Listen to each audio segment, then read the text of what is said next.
Berikut adalah jawaban nomor 2 atas soal dalam ujian akhir semester ini. Melanjutkan dari video yang sebelumnya, pertanyaan nomor 2 adalah, pilihlah salah satu dari pertanyaan berikut. Apakah menggunakan teori semiotika, atau menggunakan teori dramatisme atau retorika, atau menggunakan teori usus dan gratification atau media ekologi. Nah, untuk pertanyaan nomor 2 ini, saya akan menjawab menggunakan teori semiotik, di mana saya akan melakukan analisa terhadap salah satu produk media, yaitu sebuah poster film dari film kartun Disney yang berjudul Inside Out. Sebagai pendahuluan untuk penggunaan teori dari semiotika ini adalah teori semiotika Charles Sanders Peirce diterapkan pada poster film Inside Out dengan cara menganalisa tanda-tanda verbal dan juga visual yang terdapat di dalam poster tersebut. Nah, berikut adalah beberapa contoh aplikasi teori semiotika Peirce pada poster film Inside Out. Yang pertama adalah analisa tanda verbal dan tanda visual. Nah, tanda verbal dari film Inside Out adalah headline-nya adalah Inside Out, kemudian teksnya adalah Everyday is full of emotion. Nah, ini sebuah tanda verbal yang digunakan untuk memberikan gambaran tentang situasi perjalanan emosi dalam cerita film tersebut. Dan konteks Inside Out memiliki makna sebagai penggambaran jalan cerita film tentang emosi dari si karakter yang bernama Riley ini yang saling berhubungan dengan keadaan dari luar dirinya. Makanya teksnya, tanda verbalnya adalah inside and out.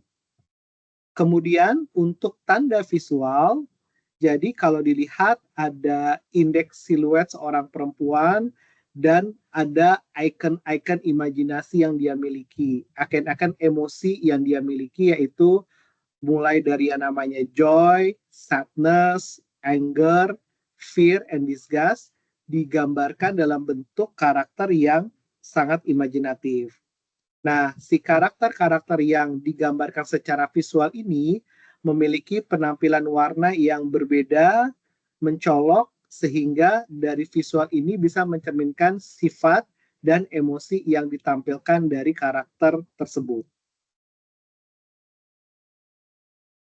Kemudian, bagaimana analisa tanda tersebut dalam teori Peirce?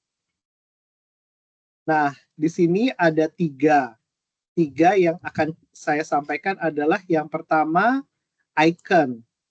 Tanda icon digunakan untuk mewakili objeknya secara langsung. Contoh, gambar karakter emosi seperti joy, sadness, anger, fear, disgust, itu benar-benar digambarkan secara langsung sebagai wujud dari wujud emosi dari si karakter Riley ini. Kemudian ada juga tanda indeks. Nah, ini untuk menggambarkan objek secara tidak langsung. Contohnya adalah si teks tadi yang everyday is full of emotion, yang secara tidak langsung mewakili emosinya si Riley tadi. Gitu. Dan yang ketiga yang bisa kita lihat dari poster tersebut adalah simbol-simbolnya gitu. Tanda simbol digunakan untuk mewakili objeknya secara abstrak. Contoh, warna biru yang digambarkan untuk kata insight memiliki warna logika dan kecerdasan, serta warna merah yang digunakan untuk kata-kata out itu artinya sebagai simbol atau makna tantangan dan perjuangan.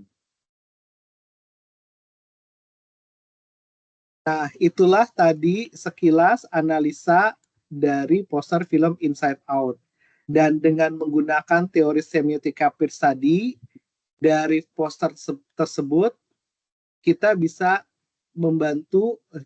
dapat terbantu untuk memahami makna yang terkait dengan tanda-tanda verbal dan tanda-tanda visualnya, serta bagaimana fungsinya dalam menceritakan film tersebut. Nah, semoga analisa dengan menggunakan teori semiotika yang saya sampaikan tadi bisa semakin memahami, terutama buat saya sendiri, bagaimana tanda-tanda bisa berinteraksi dan membentuk makna yang lebih dalam dan kompleks. Demikian untuk video recording sebagai pemenuhan tugas ujian akhir semester. Terima kasih dan sampai ketemu kembali.